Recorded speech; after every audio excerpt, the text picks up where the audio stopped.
Good evening. Hello and welcome in Berlin. Welcome to everybody who's watching online. Welcome to the Mobility Lounge here in the Volkswagen, in the studio, in the forum here in Berlin. Great to have you here. And the question is, why do we live in cities? Why do we do it? And this is one of the questions that will be tackled by our keynote speaker today. He's one of the most renowned urban planning experts around the world. He is the executive director at the London School of Economics Cities. And we are really happy to have Professor Philipp Rode with us in just a bit.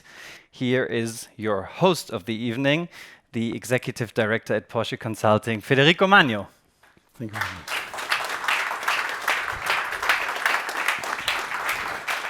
Phil. Federico. What a pleasure. Great to have you. Yes, number 4. Mobility Number 4. Lounge number 4, yes. Excellent. And once again in Berlin. Yes. Yeah. Can I start with an Italian passionate appeal?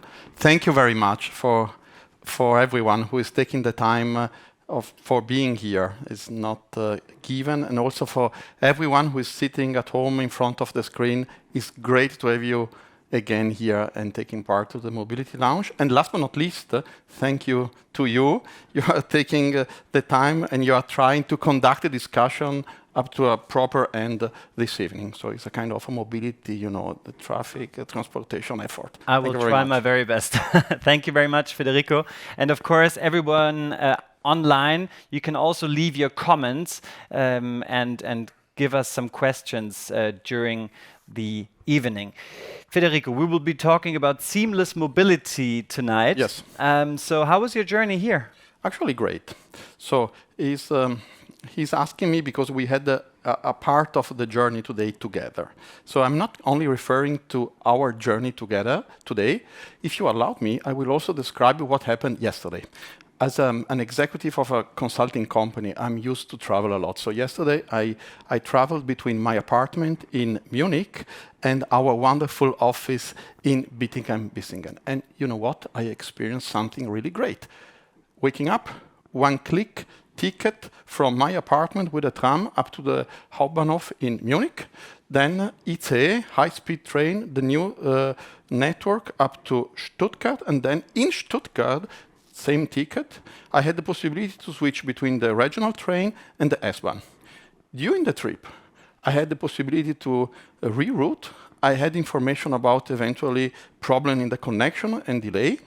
And even more important, I have the possibility to drink a quite good cappuccino, also for the Italian standard. So I have to admit, yesterday I had a really good seamless mobility experience. Today, together, you know what we did? We tried to avoid the fact that we were supposed to take a taxi or a cab. So we forced ourselves to use an integrated mobility app.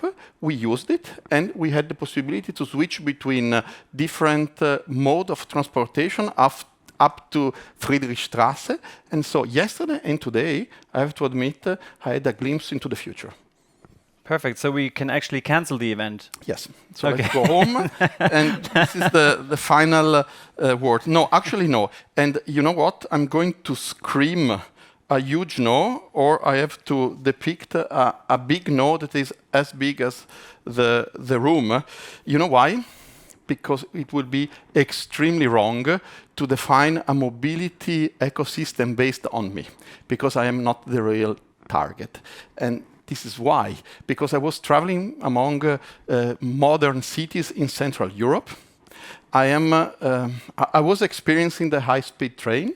I'm a kind of experienced traveler due to the fact that I am a consultant since 1999. I'm used to interact with digital devices, and therefore, I'm not the right person to define the fact that if the mobility ecosystem is already seamless for everyone. So actually, we have to consider other drivers like inclusion, equality, social, ecological, and socio-economical sustainability.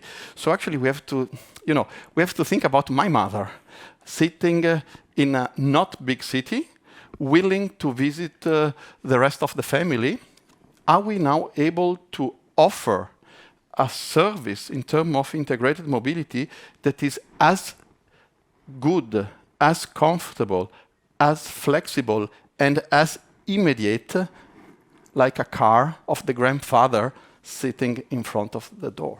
Especially with the aging population, in 10 years' time, we'll have many people above 80 also in Germany. So, and also, like I don't know your salary, but with your salary, it's easy to also take a cab or to use all different kinds of travel modes. So there has to be a possibility for all kinds of people to use it. I appreciate your impoliteness in making the point that I am not price sensitive, at least for business trips.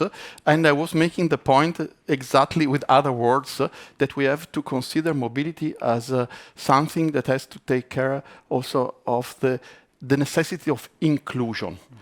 But yesterday evening, while thinking about the mobility launch number 4, I was trying to make my homework, to be prepared for the discussion today. So I think the added value for the evening, so my challenge to you, is not the discussion about is the future of seamless mobility a good future? Because I think this is given. It's something that, this vision is something that for sure for everyone is a fight that has to be fought. In my understanding, today, tomorrow, the day after tomorrow, the real added value is to understand which are the roadblocks. And if we define properly the roadblocks, then the intellectual challenge is to find the solution for the roadblock and then go from vision to real realization. And so now, being proactive, I will give you my list of the roadblocks. So the first is the point, not everyone is living in mega cities. So 20% of the population is in rural area. We have to think how to involve them. Second, we have to force the system to finally share data. Customer data, data from public transportation system, private data, because without that, the system, the platform, the artificial intelligence, the whole system will not work. And the last two, in my understanding, the capability to attract private investment in order to scale a seamless mobility network can be realized only if we have a stable profit pool. So logical business case with a stable profit pool make the whole network for mobility and the whole ecosystem attractive for investment. And me being a car guy, at the real end, being a car guy, I do believe is still missing the fourth major key pillar for the seamless mobility network, which is the self-driving pod, the self-driving people mover, the self-driving car. So we are not yet there. And obviously the comments underneath our stream can also be a white paper for all these roadblocks. So we're looking forward to a lot of comments also online. So do you think it will happen? Do you think these roadblocks will come into place from tomorrow on? Yes, I am optimistic. I am fully aware that if we want to make an analogy, Phil, the situation at the moment is like a puzzle that has two major problems. First, we don't have all the puzzle places, so there are still missing areas or holes. Second, and which is even more important in my opinion, not all the pieces are at the moment fitting properly together. So this is the situation up to now. So we have to take care about trajectory of the technological development, for example, for artificial intelligence. We have not only to think that all the problems are related to software, also the hardware is important. So the overall equipment efficiency is important. You can have a perfect software, but if the train is not always in good shape, then you cannot make any wonder. And at the real end, we have to understand who is going to have the role of the orchestrator of the whole system. So at the end, which is the added value that city planner, regional planner are having in the realization of seamless mobility network. We have to discuss also about that. Perfect. Well then, thank you very much, Federico. Thank you very much. And I think we will have 4 people who will find some solutions tonight to get the roadmap started tomorrow, starting with our keynote speaker. Exactly. I'm going to sit over there. I'm going to learn and write a lot. And it's a pleasure to have Professor Rode with us today. Thank you very much. And then we'll wrap up at the end. See you later. See you later.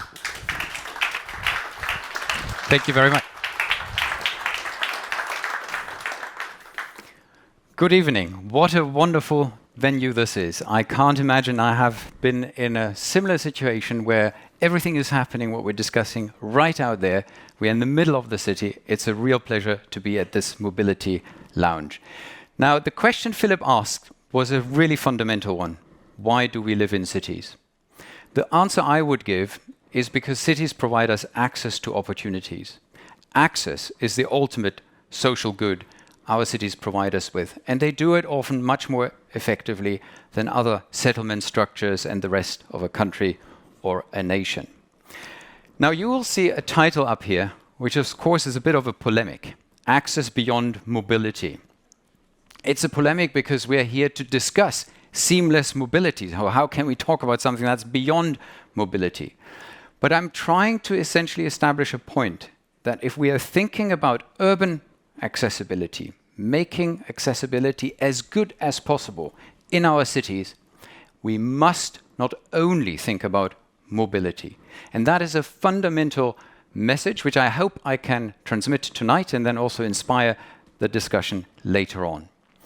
There are exactly 3 aspects I want to cover in the next 15 minutes. First, unpack this idea that cities are indeed by themselves transport solutions, and give you a bit of a sense of how we can interpret this claim. Second, I want to go into some principles around accessibility planning and thinking, and then derive from those policy ideas also for the transport space. And lastly, I want to leave you with a few thoughts on mobility equity, culture, and politics. So let's begin positioning cities as a transport solution. Sounds a bit awkward. What do I mean? We can build cities and have built cities in many different ways to allow access to our jobs, our daily services, the many opportunities we like in our cities. We can do it like Mexico City, the periphery here, what you're seeing here, the endless city. Sprawl into the horizon, it produces an enormous amount of need for physical movement on a daily basis. We can do this. It's costly. For example, some of people in this photo will commute 3 hours in one direction to get to their daily needs or jobs. There's a polar opposite approach, maybe best represented by the extreme of Hong Kong, where you have hyperdensities, people compromise their personal living space, but within often a few minutes they have most services they need for their daily lives, and the job is at a distance on average can be reached within 15 minutes because you have a very efficient rail public transport system. There is, of course, a solution in between these extremes. And we are blessed in Europe that we are full of exactly those kind of environments. Cities that combine what we often refer to low-rise, high-density, mixed use, good public spaces, and optimize a kind of access that really sits well with our aspirations for a good life in our urban environments. Now, this equation is quite fundamental. Once you have locked into one of these spatial directions, it's hard to escape.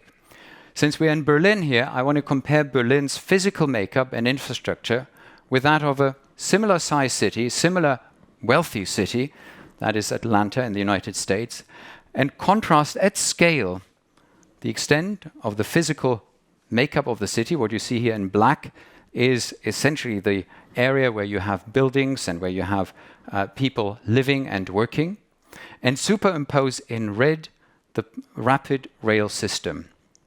And of course, Berlin is blessed, historically so, with a much, much better system. But equally important, it's much denser. It's more compacted. As a result, you can see the disks of mobility behavior. In Atlanta, less than 10% can walk, cycle, or take public transport. In Berlin, by now, that's a share in the region of 70%. That means choice. That means freedom, which many people in Atlanta don't have. They are locked into car use. And behind the disks, as we know now, is of course a very important story about planetary health, energy security, and all of those important components which we can derive from a simple statistic around how much energy, how much carbon is produced using those different transport modes.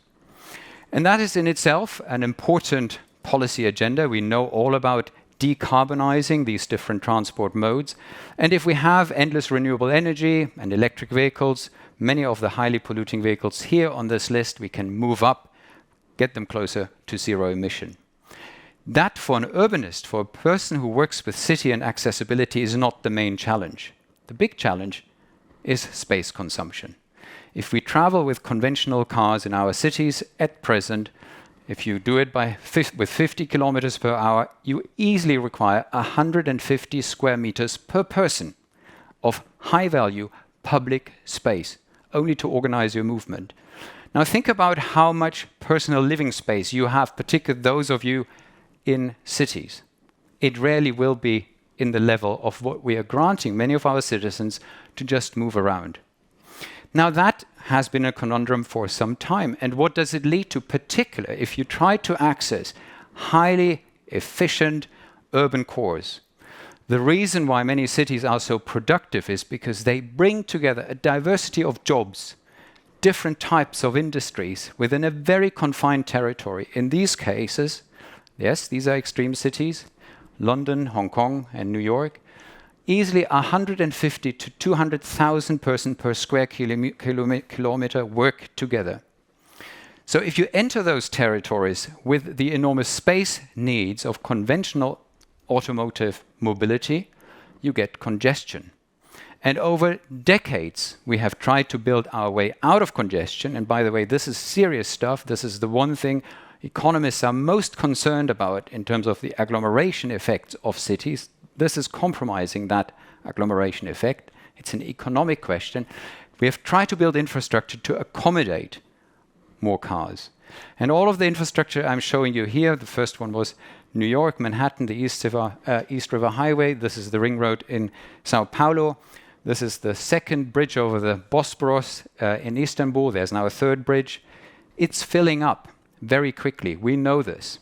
The one city that has experimented most with it is Beijing. Multiple ring roads again and again, and we have very good evidence how much the societal costs are for this kind of infrastructure provision and mobility concept. Up to 15% of GDP. Health costs, agglomeration disbenefits, waste of time, and it goes on all the way to climate-related costs. Instead, of course, the traditional city offers a very different approach. It doesn't embrace individual hypermobility, it embraces local opportunities and localizes urban opportunities. And that's where I want to briefly build on, where we need to go from a principle about urbanism to concrete policy priorities. The principle is that we can't provide access only through transport and not only with ICT policy. We need to combine it with urban planning, where we are located in space, where opportunities are, and then also with social policy. How much does it cost to live, to work in certain areas of the city? How expensive is it to travel from A to B? Only those three core factors together produce the social good of accessibility. Now, the idea of really embracing access in urbanism is nothing new. The compact city, the 15-minute city, the walkable city, smart growth, all those terms refer exactly to this idea. And most countries in Europe have this as a signature policy around urban development embedded in their planning. But we're struggling with it. We don't make the progress we need to make.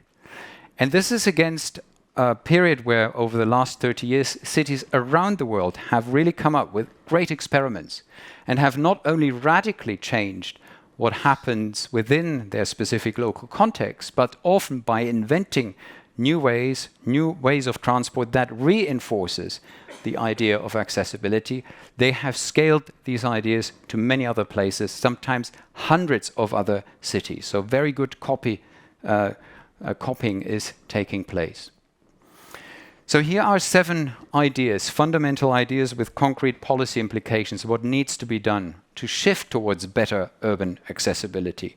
Some of this relies on surveys which we have conducted with international experts. Others were developed with the OECD in the context of the run-up of the climate COP in Glasgow 1.5 years ago.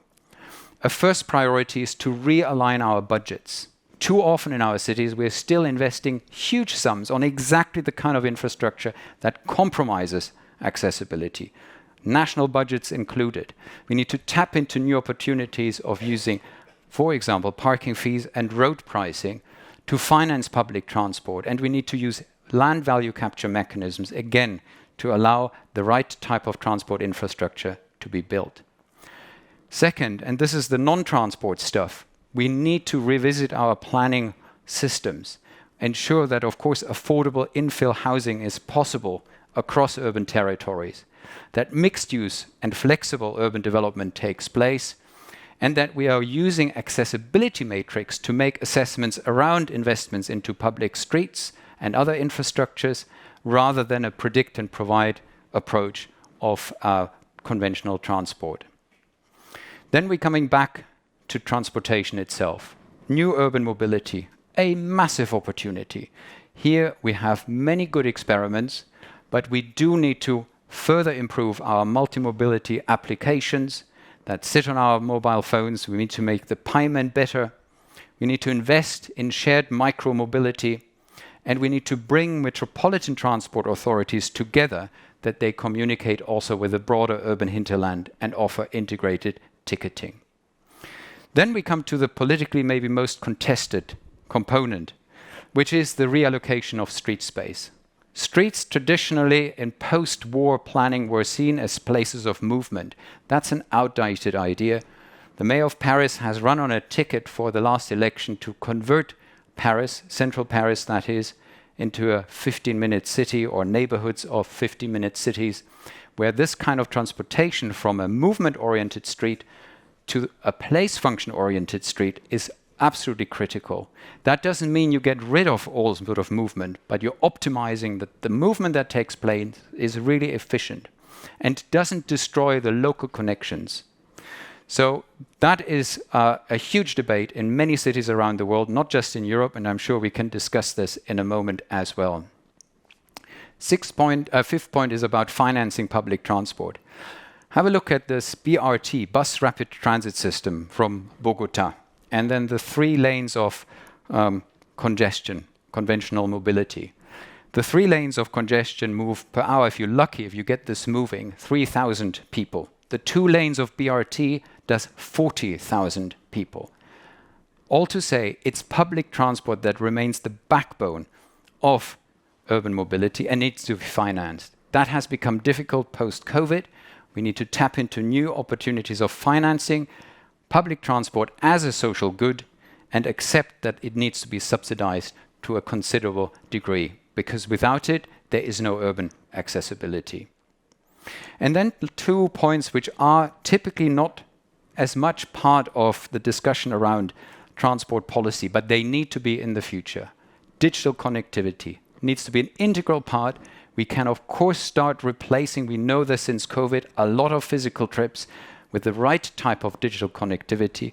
We also have new hybridity while moving about and are able to bring investments that allow us to be connected while being on the move.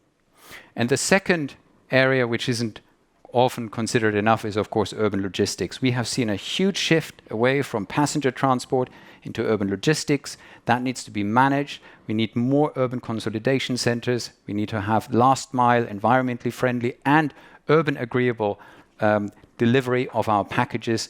That is often not considered enough. So let me now leave you also for the discussion with a few final observations why things are so difficult. And the first one is that transport policy is not a rational affair. And in most contexts, it's actually not about accessibility at all. It's industrial policy. It's about jobs. It's about creating wealth.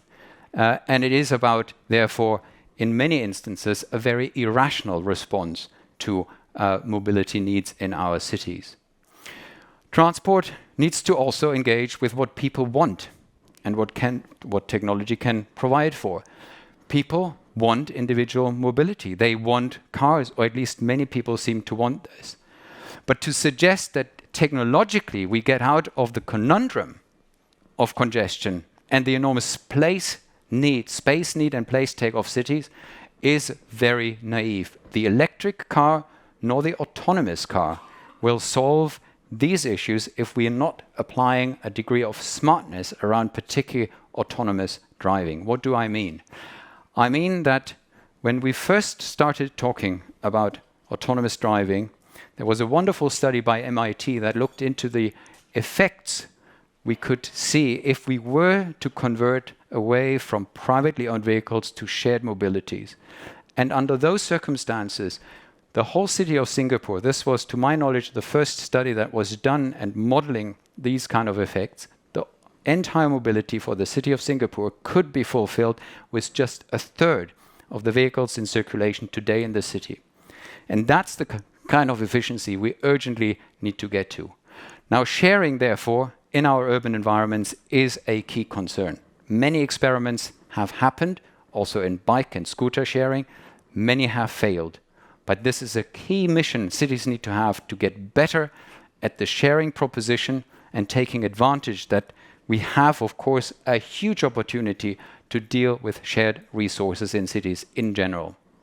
It's a very heated moment. Transport policy has entered the domain of conspiracy theories around the 15-minute city, has entered the domain of huge controversies about expanding environmentally led good transport policy thinking. In London, the ultra-low emission zone is currently very much targeted through that kind of thinking. And it's also an area where, of course, our new experiments with scooters and sharing lead to disruptions and lead to a way of initially maybe getting it wrong that we need to communicate to our citizens. At the moment, we are not doing a good job. We are seeing increasingly, and this is not only in Berlin, where sort of inner urban residents possibly embrace the transport transition. Those that rely on the car possibly fight back. In Berlin, those that were favoring the car recently won. In London, it's most likely going to be the other way around, at least in the immediate future. But we have to diffuse this either or by going down the sharing proposition. That, as an urbanist, is for me the only way how we can legitimately claim we have a solution to the future of cars in cities. And I want to leave you with this and look forward to the discussion. Thank you very much.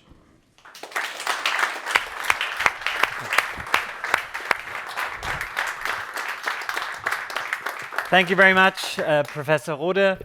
And we will talk in between the panel, so you give some feedback on the panelists and on our discussion. Thank you very much. That was very enlightening. I took notes, so I can give the questions to the panel afterwards. Dr. Maike Nietbal will be here, former State Secretary for Mobility in Berlin. Björn Bender, CEO at Rail Europe and founder of the Mobility All-Stars, a non-profit organization, and Dr. Stefan Seer, senior scientist at the Austrian Institute of Technology, focusing on urban systems. But let's not talk about the future yet. Let's talk about the current status. And we have asked the people on the streets in Berlin what they think of the status quo. What's the current traffic situation?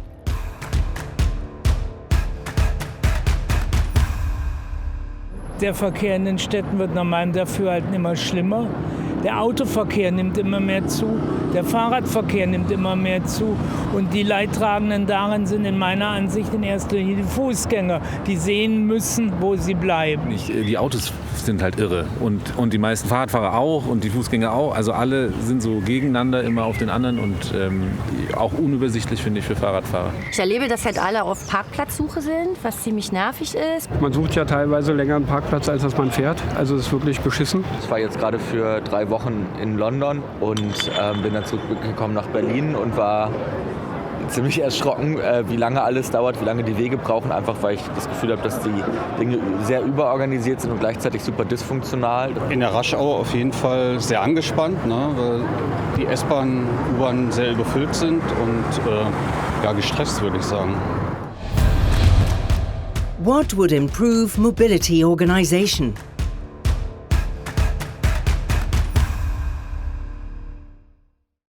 And that's a question we can give straight into the panel.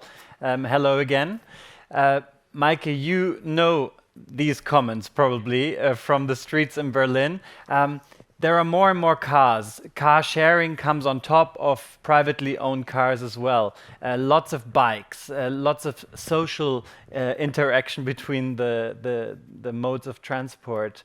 But what can you do in a city like Berlin? And there are many cities that have already been built with like cars in the middle of it, in the center of interest. What can you do to improve the situation? Well, first of all, it's true. Berlin is a growing city still, and it's also true that the number of cars is increasing. But the interesting thing is that the usage of cars is decreasing. So it's still on a high level. About a quarter of all ways you are doing per day are done by cars, but this is not the majority, obviously. And we've heard that also before. And so these are the facts, right?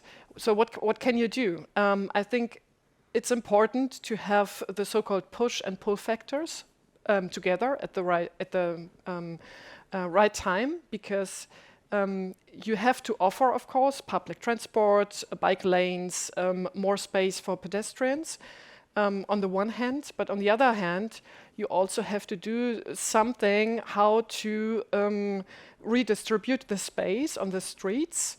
And so this means that you have to go to the factors that are not so much in favor of the people there, meaning, okay, we have to talk about what's going on with all these parking spaces. So when we want to redistribute the space, we have to talk about that. We have to talk about the costs. So how much is parking, for example, all these things that also other major cities have done before. So, but you have to do it at the same time, push and pull. And there's also a trend on average that more people are moving out of big cities than coming into big cities. Now, for example, public transport. Does it need to also shift more towards the rural areas? Do we need to think more about the outskirts and beyond?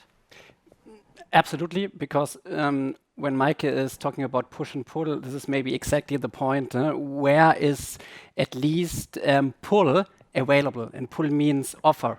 And if we do not have an offer in suburbs or even outside of the city, then we have no chance really to shift into more sustainable, into more efficient modes of transport. And coming to the Berlin example, maybe Berlin is in a lucky position because there is enough space or more space compared to other European cities. And our question, or the question we need to discuss, is how we use this space.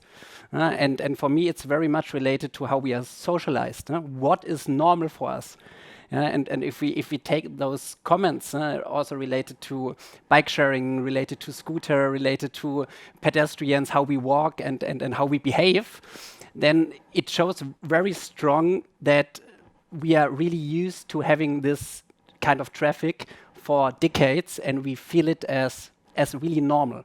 And if we are talking about pull, then this will be definitely a part of regulation, and maybe it's even more challenging for cities with even less space, or very much related to the city center. Because when you're talking about how people commute, maybe after COVID, and we're taking this Paris example, I'm in Paris every week. The city center of Paris is crowded as it was before. But the commute is longer into the city center because now the people are living in Bordeaux or at the Atlantic coast.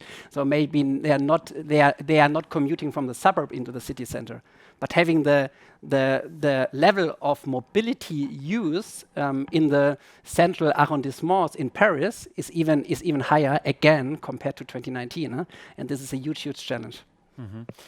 Many people living in cities also means they don't only live in these huge cities like Berlin. They also live in the cities with 100,000, 200,000 people. And there we can see the effect that it was all based on, let's say, retail in the past and the city center, the town center. But now it's pretty much deserted in many towns and many cities around Germany, at least, where big shopping malls and cheap housing was provided in the outskirts, outside. Where can mobility help there to get the city centers back into shape, Maike? Well, I think maybe if I'm allowed, I would come back to just one point before, because you said that pushing factors are like forbidding things. Well, I would reframe it a little bit, because it gives all of us more quality of life, more quality of living. So it's not about just picking out just one mode of transport and say, okay, this is forbidden now. It's more about thinking about in a longer term, what is a livable future for us. So I would like to reframe it and not always talk about forbidding things, because that's not the point. It's not about forbidding, it's about giving a future to all of the people. Or trying out things. Yeah, trying out things, and if the people like it, we keep it as it is. Yeah. Now come back, of course, to your second question. Well, I think the way we work has been changed dramatically within the last years. So this is what Björn just pointed out. So the mobility patterns have changed. And now we see a lot of office space. If I look out of the window here, I would say not 100% of all that office space is in really high usage. So we have to think about, in my point of view, how can we recreate all these spaces? What can we do with it? Because if more and more people move out of the city center and then come back again with 30, 40, 1 hour drive, then it doesn't make sense so much. But the people move out because it's too expensive in here. So why not use, for example, think about modes, how to, or alternatives for all that different usage, to live in there, to recreate, make office out of office space, living space, etc. So we have to think about that, and this will give again a booster to the retail again. Do you have this donut effect also in Austria, where donut, and then you actually want to get it into a jelly-filled bakery? In German, we call it Krapfen or Berliner. Do you also have that in Austria? That's a very nice analogy that you use there. Makes me hungry. No, in fact, there is always a risk that this happens for reasons that we just explored, that people tend to move to places that are more affordable or that they have more space. And this was something we saw during COVID a lot of times.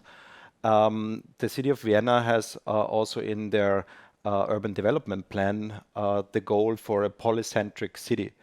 So what that means is to emphasize that there are multiple centers located around the city. And I think it's a necessity that comes with the 15-minute city anyway. If you want to implement that you need to think where you need to have these centers and then create really proximity and accessibility around these centers. So this could be key, and I totally agree. If we look also at factors that retail spaces are empty, and I think in Austria, in the major cities, that's between 3 and almost 5%. So that is a number that is not insignificant. That you need to motivate that they will be filled. But there are some restrictions. We can go on into details on how they're designed and how new spaces are designed. I think one of the biggest problems is if you build new buildings and you decide that on the ground floor level, the spaces are too small, they're not spacious enough, and then you cannot use them in a flexible way. So one moves in, another one moves out. So with everything that we build new, we need to keep in mind that we keep it flexible and usable for also future needs that we would have. And what's really interesting is also that whenever you have something that you do, it always has a consequence at the end of the chain. Picking up Maike's point about commuting from the outskirts or from little cities into Berlin, because suddenly you need to come back 3 or 4 times per week into the office, that must be dealt with in a climate neutral way one day. So how could public transport improve? For me, public transport now, today, or in the future, is maybe the main question. Because when we are talking about public transport, it's related to tram, it's related to bus, it's related to Berlin S-Bahn, but it's not related to sharing solutions today in terms of integrating scooter, bike sharing, car sharing into one system. I mean, also from a city perspective, I mean, also from a financing perspective. Yeah, because coming back to your question, when we are commuting, of course, we are investing billions, yeah, as states, as cities, into public transport to provide an efficient and hopefully also sustainable offer. But we do not think how travel or how commute people from door to door. That's not part. There are good examples, definitely. There are mainly good examples in Berlin, with mobility as a service, one platform, one digital accessibility, and so on. But it's not financed in the same way. And if you not finance it in the same way, it won't be and it won't have this kind of offer. And for me, this the tipping point maybe to provide really an offer completely out of a new perspective on public transport. And that is exactly what we asked the people on the street again in Berlin. Why is mobility not seamless yet? What things hold back everyday traffic? Ich habe die verschiedenen Angebote mal ausprobiert, wie jetzt zum Beispiel E-Roller und so, aber das ist nichts, was ich nachhaltig oder langfristig auch wirklich nutze. Also dann nutze ich lieber mein Fahrrad, weil ich finde, sie sind dann doch relativ teuer auch. Die Kosten spielen auf alle Fälle eine Rolle. Die Öffis sind teuer. It can be tricky to learn at first, the public transport timetables and whether you can trust what they say and getting a ticket and everything, that can be a bit complicated. Wenn man sich noch dazu gerne darauf verlassen will, dass man auch da ankommt, wo man hin will, zu dem Zeitpunkt, wo man ankommen will, muss man mit dem Auto fahren. Es ist nicht möglich, so die Leute aus der Provinz, also aus den Dörfern quasi mit öffentlichen Verkehrsmitteln gut anzubinden. Deswegen sehe ich schon so den Nutzen der Individualmobilität. Carsharing-Angebote, da wo wir ursprünglich herkommen, dann ist das nicht so stark verbreitet. In der Großstadt sehe ich da eher den größeren Vorteil. Da ist noch Potenzial sicherlich drin, aber es braucht auch noch ein bisschen. What are the success factors in overcoming the obstacles?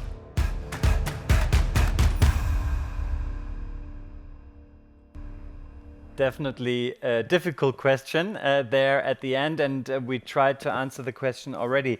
I would like to ask first, the existing modes of transport, are they the final step, or are we really thinking air taxis, cargo, bike sharing, and also the autonomous cars one day? So hopefully not. Hopefully they are not the final step. Sorry to answer directly, because when we look in one car and we have 1.1 passengers in such a car, then of course, hopefully it's not the final step. Yeah? And I don't want to discuss too much about, I don't know, air taxis and every other mode maybe is coming up in the next 20 or 30 years. But having the possibility of really doing ride sharing in an efficient way, hopefully autonomous one day, this will maybe change our behavior, how we travel, how we commute into cities, but also in cities completely, because you can then come to this, let's say, hub and spoke approach. So the hub is really maintained by public transport, and you do have the spoke, hopefully with a ride-sharing service. This is my personal, at least belief and also expectation, coming to the next years and not waiting for another 10 years in terms of how we can change it. So the car still very reliable if we believe the words of the people in Berlin. But of course, if they think about it again, it's not that reliable and it's not that cheap to go by car. When will there be this, let's say, super app where you can go long haul and short distance with one, I don't know, mobility budget of 500 euros where you can just use everything? Well, I would start with looking back on the comments that we heard from the people on the street. What we see is that there is very diverse opinions. So it's not really that one app will serve all of them in the best way. In fact, we need to really understand what is from the push and pull factors suitable for which type of users. We did this exercise also in one of the largest research projects in Austria on integrated mobility, the Domino project, where we had in fact the problem in mind that was also brought up right now, the occupancy rate that we have used at 1.1 persons in a car, so more than a ton of car just carries around 70-80 kilos of a person, so that's obviously not very efficient. So how to increase that, because it's not only that it gives us problems for the capacities of the roads and then in the city, if we think about rural traffic coming to the city, but it also limits the capacity at park and ride facilities. So even people that we bring to park and ride facilities, they might not be able to go there anymore because of the resources. So key is, of course, to bring more people into one car. And we had that. If we look back into the 80s and the 90s, we were much closer to number 2 than we are now. So this is just the change that we have seen. And what we did in this project was in pilots testing out apps, and this comes closer to your question now, testing out apps that can bring people together so that they can match on this platform. Somebody puts in a ride and somebody can be a passenger in this car. But what we also learned is that you cannot do it the wrong way. You cannot just put out the app and then find the users. You have to find first out what are the users for my app and what do they need, and then you design this app.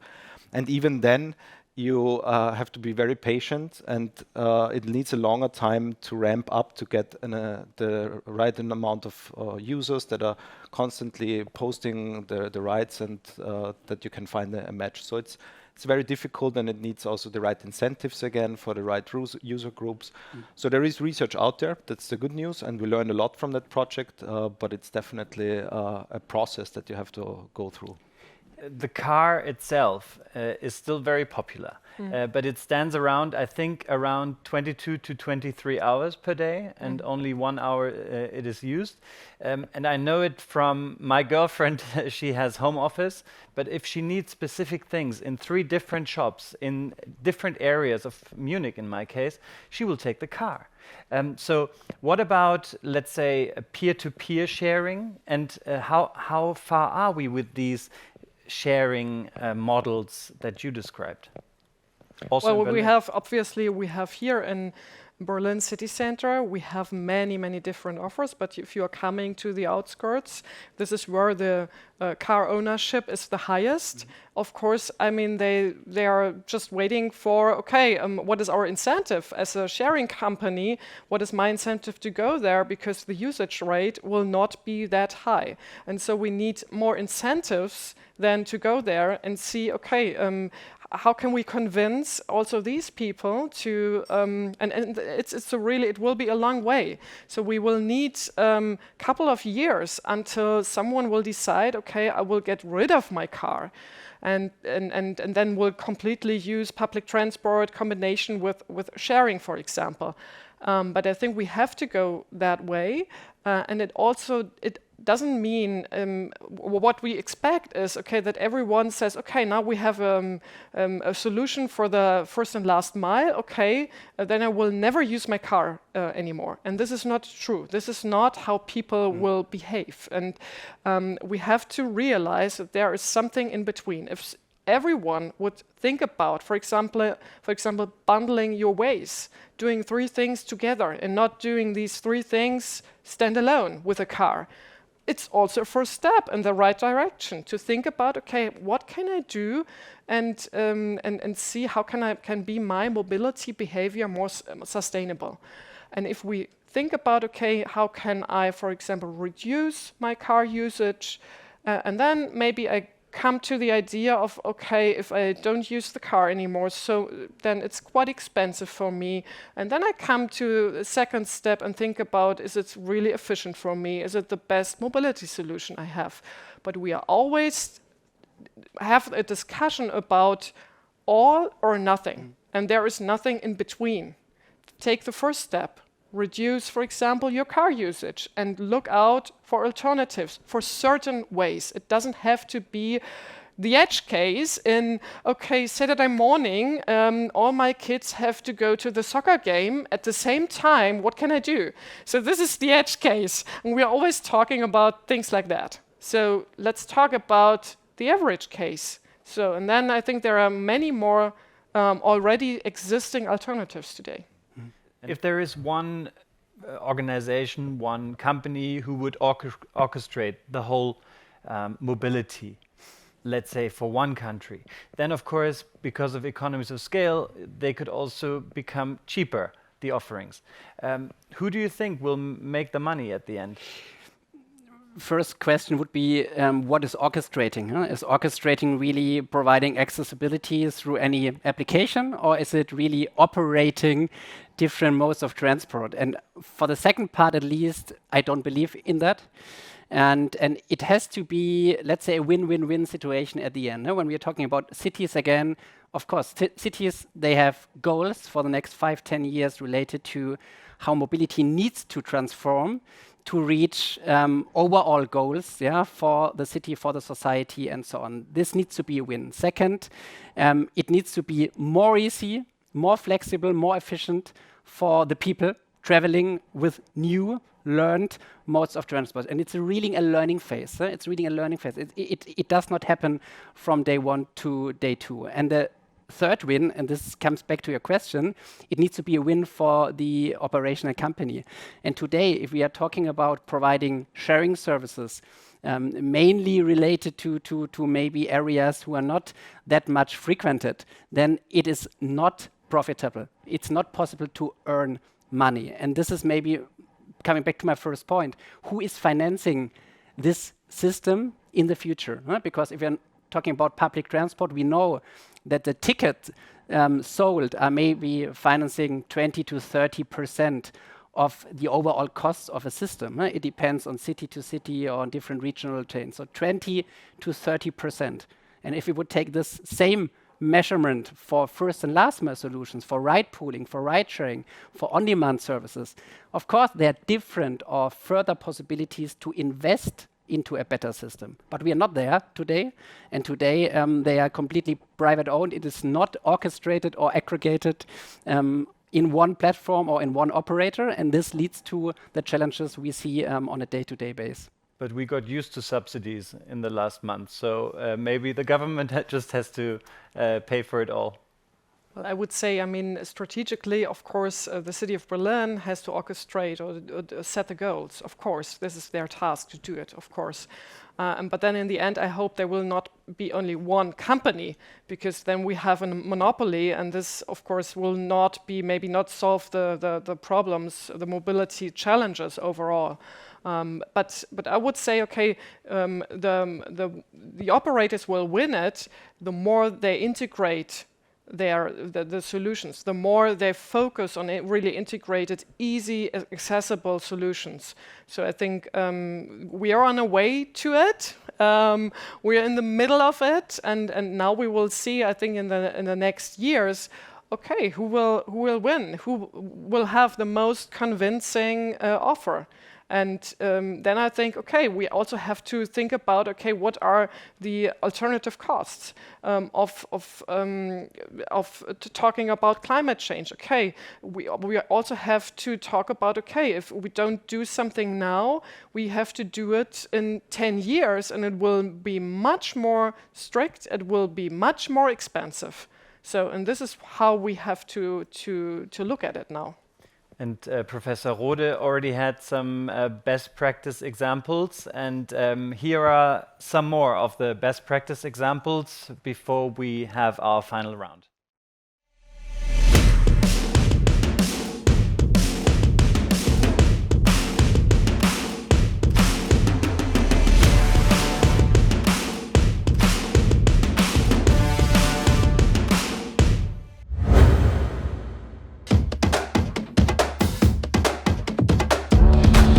Vienna has put top priority on bike and car sharing. Accessible anytime and anywhere, Vienna has pioneered in simple sharing with public transport, city administration and service companies all contributing. Paris, the 15-minute city. This approach serves as an example to lead the world. Basic needs should be reachable in 15 minutes on foot or by bike, making cars redundant. London launched the congestion charge back in 2003 to combat the many traffic jams in the city centre. The proceeds are successfully reinvested in extending the transport network. Hamburg. It takes just a few minutes to order a shared e-taxi by app. But it doesn't end there. Hamburg has also been the first German city to allow street testing for autonomous driving.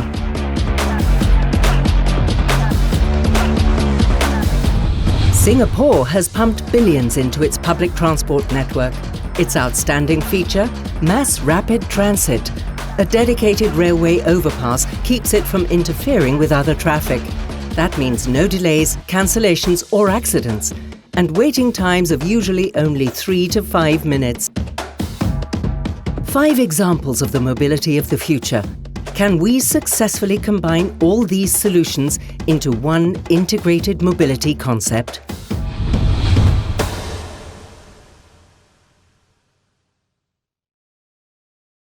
What do you think about the social impact of introducing new mobility concepts? Why is there always this rivalry? It starts with cars against bikes, for example. There's always it's very heated up, this discussion about mobility. Yeah, I think we heard many words that affect that before already. Mobility is associated with freedom. It's individual mobility. It gets very emotional the way it's branded and the way it's also discussed among people. And many times we talk about taking something away. So this loss aversion is very critical and needs to be understood in a certain way. But I think, again, testing is key. And of course, there has to be some prerequisites in a way that we are not introducing that and taking it immediately away. But let's say maybe this is something that can also be communicated. Then aspects such as tactical urbanism, so really go out, paint something on the street, and you have a new bike lane, is something you can test very easily. So this is something we do not enough. And after people have seen that for a longer time, they get also used to it. But also one example again from Vienna, we had a couple of years back, one of the main shopping streets was converted into a pedestrianized zone mostly. And there was studies before that retail will suffer, this is bad for economy and for businesses. And finally it was implemented after the next study a couple of years later. We could see that they increased the numbers even. So, but this was of course politically hard to do, and so they had to do it in steps. There was not one plan, a concept that they could implement. They had to just do it in parts to convince the citizens for that. Yeah. Last question, please. Only one sentence each. Because we talked a lot about in 10 years' time, in 15 years' time. Let's say in 2040, how would you have your perfect city center? How should your perfect city center look like? And how would you get there from the suburbs? The perfect city center, basically mixed use, so that I can have everything nearby. And I don't see myself in the suburbs, but if I would, then I have for every occasion the right mode of transport that I don't have to own, so nothing just occupies public space for no reason. Thank you. Well, the perfect city center is much more greener, less noisy, and really livable, so that I can do what I want to do. And of course, coming from suburbs, I think the key still will be public transport in it. Cafes, kids playing around everywhere, a lot of exchange between human beings. And coming into the city center, ride-sharing with an autonomous car and going to the train station and taking the train into the city. Or to Europe. So thank you very much for this very interesting panel. To all you three, thank you.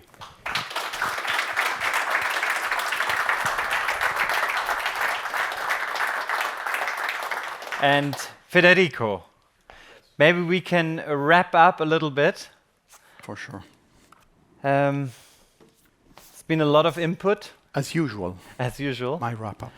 But first, I have to thank you and thank all the panelists. What a great discussion, Professor Rode, great insights. And let's move along to the content pill for the evening. So we made many times during the evening, Phil, the point that mobility is something important for a society, for a customer, but also for the equilibrium of a society in a whole. And so we used many times the word inclusion, social value, and accessibility. I like that very, very much, because it also resonates with my personal understanding of what is making a society as a whole resilient and fit for the future. We made also an interesting point in stating that we don't have only to consider the environmental impact, but we have also very clear impact in terms of surface consumption, which is crucial if you consider how crowded our city and streets, and also the related waste in terms of time that not optimal mobility are putting into our daily life, the burden into our daily life. That said, I think the panelists made many times my point that at the end we need an integrated model in which different modi of transportation are integrated. And so I do believe there is also a future for cars. Cars that, as I said at the beginning, are going to learn how to become autonomous and then be able to enter and exit the swarm and then, learn to become something that can be shared. Not easy on the short term, because there is a lot of psychological, sociological, difficulties in accept that. But with the autonomous driving capability, probably we are a step nearer to that future. Last but not least, a lot of theory, but at the end, the customer decides. And so if we are in the future not able to create a solution, an automobility offer that has a competitiveness in terms of price, safety, convenience, and immediate availability, the whole discussion will remain, sadly, very theoretical. So, a lot of to-dos for the future. Thank you very much, Federico Magno.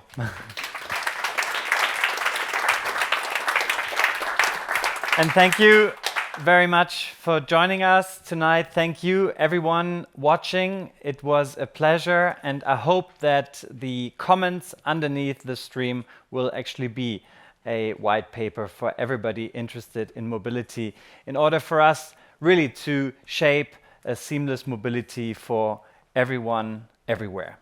Thank you very much. Have a great evening.